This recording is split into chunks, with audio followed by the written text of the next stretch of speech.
Une nouvelle affaire qui s'est heureusement terminée, mettant face à face un couple, disons, trop crédule et l'une de ses nombreuses églises parallèles, l'église de Scientologie. Enquête de Claire Sébastien et Yann Jiquel. Depuis 7 jours, Claude et son mari campent devant l'église de Scientologie à Paris. Elle fait la grève de la faim pour récupérer les derniers 90 000 francs des sommes qu'ils ont versées à l'organisation. On a commencé par l'achat d'un livre, par l'achat d'un petit cours. C'était des sommes de 80, 100, 200 francs, des choses comme ça. Petit à petit, c'est venu à des choses plus importantes, jusqu'au point où on ne pouvait plus payer. Donc on nous a conseillé de demander à des amis, des choses comme ça. On a commencé à s'endetter un petit peu sur l'honneur, mais à ce niveau-là, comme on voulait rembourser nos amis, nous avons contracté des prêts bancaires. En 9 ans, le couple a donné plus de 400 000 francs aux scientologues pour des cours de formation et même des donations volontaires, comme en 1987 où ils ont emprunté 230 000 francs.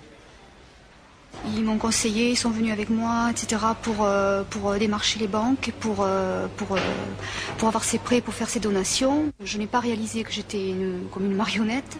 Et après, j'étais tellement innocente que j'ai fini par éveiller des soupçons au niveau des banquiers. Je me suis retrouvée, j'ai fait 3 jours de garde à vue. Je me suis retrouvée devant un juge d'instruction. C'est la première fois de sa vie. Accusée de faux. Tout ça. Alors que Claude Junca craque, de l'autre côté du trottoir, les responsables de l'église de Scientologie refusent de s'expliquer. Notre présence les indispose, mais ils nous invitent cependant à entrer dans leurs locaux. Toutefois, surprise, dès le seuil de l'église franchi, nous sommes immédiatement pris en photo. À 14 h enfin, une responsable du contentieux s'approche de la voiture où le couple est toujours réfugié. Par crainte, Claude et Pierre ne veulent pas pénétrer dans l'église. Les transactions se feront donc en terrain neutre, dans un café, non loin de là. L'organisation va finalement rembourser 90% des sommes dues après 3 heures de négociations serrées.